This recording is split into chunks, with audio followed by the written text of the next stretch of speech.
Night vision for airsoft can be a tremendous tool that will greatly improve your experience during nighttime games of airsoft. However, with that distinct advantage comes a very distinct price point of upwards of a couple $1,000s. So today I want to talk about some of the reasons why you either would want to go with night vision, why it would benefit your gameplay, or why you may want to stay away from it and save some money.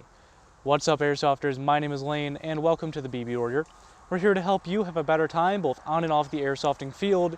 And why don't we talk about some of the reasons why you may want to buy night vision. And the first one, and probably the most obvious one, is the, no pun intended, night and day difference that it is going to make in your gameplay. The ability to see in the dark and be able to aim in the dark if you're using something like an IR laser, like a D-ball, is going to be incredible. Being able to see what you're doing when no one else can, especially if the other team doesn't have many people with night vision, which Airsoft and Milsim is at the point right now where not everyone is able to afford night vision because of its steep price point. So being one out of every 15 guys, I guess you could say, that has night vision, it really depends on the event and where you are in the country, but having that distinct advantage is going to help you significantly when you play airsoft. Now, again, this does have a very steep price point to it, so it may only be worth it to you if you go to Milsim games very often. I mean, I don't really see any other way where the high price point is going to be worth it for a player. I mean, I don't really see speed softers, like I don't see SYG running around with dual tube PVS 14s with their little high kappa builds. So this is really only going to be applicable to those of you who are going to the larger Milsim games, like American Milsim, Milsim West, other Milsim games that run into the night, because I am forgetting a lot of companies, but you get the idea. This is really only going to be worth it for you if you attend a lot of those games. I mean, me personally, I consider myself more of a Milsim player. I've only gone to 2 events in the last year that would justify me bringing night vision, so the cost of night vision really isn't worth it to me based off the amount of games I go to. However, if you're someone who frequents a game like, again, Milsim West or American Milsim, it could be worth it to you. And the icing on the cake, having those night visions is really going to improve your Instagram, guys. I mean, being able to post all those photos of those day noodles, I mean, come on, you're going to get followers like crazy. But now why don't we talk about some of the reasons why you may not want to buy night vision for airsoft. One of the biggest reasons, the reasons why I decided that I don't want to buy night vision for airsoft is, again, that cost and how often I'm going to be using it. I don't go to enough games to justify the amount of money that you're going to spend, and it's not like you can just buy the tube and be good to go. So once you buy your night vision unit, which is arguably the most expensive part of it, you're going to need a mount, which you can go with a USGI Rhino mount. However, they're not very good and they're wobbly, so you're probably going to want to pick up something nice from a company like Wilcox. Other brands aren't coming to mind, OpsCore. Then you're going to want to buy a real helmet, because let's be honest, if you're going to spend the money on night vision, you can buy a $200 bump helmet. You don't need to use that $30 piece of plastic crap you got from Evike a couple of years ago. Buy a real helmet. The other reason why, and you might be saying, well, I have nice repro, I have Dragon Red, I have FMA. I'm actually in that case myself. Airsoft helmets don't have good pads. First off, I used my Dragon Reds with PVS 14s this weekend at Milsim West. Oh my God, it was uncomfortable. Even with a counterweight, the pads in there aren't that good. And the other thing is, the shrouds are bad. Especially on some of the nicer helmets, even like the JC Airsoft helmets. Their shrouds aren't good enough to hold the weight of a real PVS 14, especially a dual tube setup if that's what you're running, if you have the money. You don't want your entire system to fail because you cheaped out on your shroud. You don't want it to rip out of your fake helmet, or if you put a fake shroud on a real helmet, you don't want it ripping out of the front of your head and you just destroyed your night vision system and now you can't use it. There are things like the Cry Precision, they call it the skull cap, I think. I think Cry makes it, the skull cap. It's not a helmet, it's like a, it's actually what it sounds like. It's a skull cap that has an interface for night vision. I've heard those are pretty uncomfortable, however they are low profile, so if that's your sort of thing, you don't want to wear a helmet for whatever reason, that's something to keep in mind. But besides buying all the stuff to go on your head, you have to buy an IR illuminator or a D-ball, so the IR laser, because you got to be able to see where you're shooting, because when you have the tubes in front of your face like this, good luck trying to aim down your sight, even if it is night vision compatible.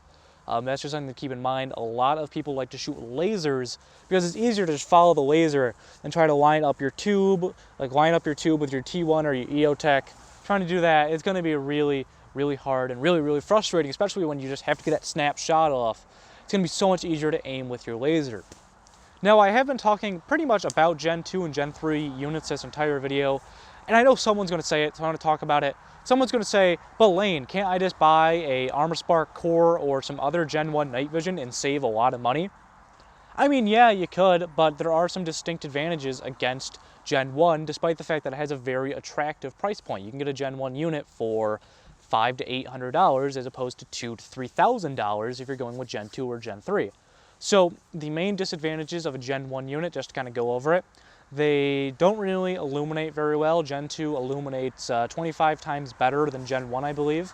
The other thing is they have bad depth perception. So if I put my hand out here, this is probably about a foot away from me. I might think that's 18 inches away from me, and when I'm walking through the woods or walking on uneven ground, and I'm trusting that night vision unit to make sure that I don't fall over and hurt myself, I'm probably going to fall over and hurt myself, just because, again, you don't have good depth perception. And again, you might be saying, well, I can just turn on the IR illuminator and see better, but that is a beacon for anyone else with night vision to shoot you, because the IR illuminator is essentially an IR flashlight, and that's going to help improve your vision, yes. However, that's going to light you up to any other player that has nods on the airsoft field. So if I have a Gen 2 unit, hell, if I even have a Gen 1 unit, and I see you with your IR illuminator on and I don't have my IR illuminator on, you're going to light up like you have your flashlight on. I'm going to shoot you. You're going to be frustrated because you're dead, and I'm going to feel real satisfied because you were an idiot and I just got a free kill, basically. So IR illuminators have their place. However, it's a two-way street. Just like an actual flashlight, when you turn that on, sure, your throw, let's say your throw is 100 feet. So you can see 100 feet in front of you with your throw, I'm going to see you from 500 feet away turning that flashlight on, if not further. So that's just something to keep in mind. The throw of your illuminator or your flashlight is a whole lot less than how far away someone can see you shining that flashlight. So it's a two-way street, and generally it's just going to keep you from getting killed. Now, if you're the only guy on the airsoft field that has night vision, like if you're using this at your local CQB arena and they have like a really dark room or something, and you're the only guy with nods, go ahead and throw on that IR illuminator. IR is invisible to the human eye, so just throw that on and you'll be good to go. However, that's really the only point where that would be advantageous for you to use it. I do want to touch on one final thing. There is a place where you can rent night vision to see if it is right for you, and that is nightvisionrentals.com. They are the people that I used this weekend for Milsim West. Now, I didn't stay for the entirety of Milsim West. I was cold, wet, and miserable, and so was my replacement clothes, so I decided to get the hell out of there and go home into my nice warm bed. So I had about one night of using it during Milsim West, and I had 2 nights of using my unit just in my house, operating room to room, which, let's be honest, everyone's done that at least sometime in their life. And it's really an interesting experience because I believe Night Vision Rental does Gen 2 units, but it's nice because you're able to rent it, not have that huge monetary investment, and see if it's right for you. So if you want to try it out for an event, you can do that. They give you everything that you need. So the package that I got was the unit, the Rhino arm, and a D-ball. And that was everything I needed to go out during Milsim West. And while I had troubles because I was fogging, because if your goggles are fogging, you're obviously not going to be able to see clearly through the tube, once I was able to come home and use it without goggles, I thought it was pretty neat. However, at least for me personally, the amount of games that I go to, I can't justify it. But I'll leave the information for Night Vision Rentals down in the comments below. They had a fantastic sales team, and they were really accommodating to me. It is kind of expensive, but everything in Night Vision is kind of expensive. I hope I've gotten that point across in the video. It was so expensive that my bank thought that it was fraud, so I kind of had to talk to them. But for the entirety of Milsim West, it was about $300 to rent the unit, the D-ball, and the arm. It was like $40 more to get a real ops core for the weekend. So if that's in your wheel well, and that's how much you're willing to spend to try it out, it was a great resource. And I do just want to say, I was not paid or anything to talk about them in this video. I just think that they had a fantastic customer service team, and it's the least I could do for them for being so patient with me, again, because of the issues with my bank. So it's an excellent idea if you want to try out Night Vision, and I'm glad I was given the opportunity to before I put down the money, because that was kind of my plan with my next tax return with nods. But after being able to use them and see the quality of them, and just thinking about how often I go to games, I'd rather use that couple $1,000s on something a whole lot more productive, like more BB Wars gear and more Cry, or even a better recording studio as I shoot this on the side of my house. However, we're gonna be talking about that in a couple of weeks. So I wanna know what you guys think about night vision in Airsoft. Let me know down in the comments below. One, do you use night vision? If you do, make sure to let me know what model you use. Do you find that the cost of it has been worth it to you? Make sure to let me know how many games you go to, and I know I've kind of ragged on Gen 1. If you're a guy that uses Gen 1 and you think it works for you, let me know as well. I love seeing the conversations that you have in the comments below, and really what I believe my job is to just start the conversation, and I want to see where you guys go with it and what opinions you guys have in the comments below. If this was your first time here, I would love to have you subscribe to the channel for new videos every Tuesday and Friday. And while you're down there hitting that subscribe button, hit the bell icon next to it. By hitting that, you're gonna get updates when we post new videos every Tuesday and Friday.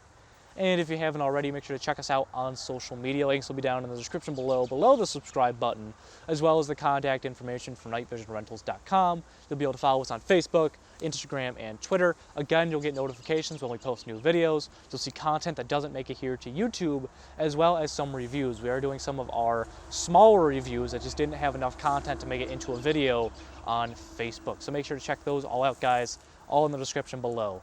This has been Lane from the BB Warrior talking about if night vision in Airsoft is right for you, and I will see you all next time.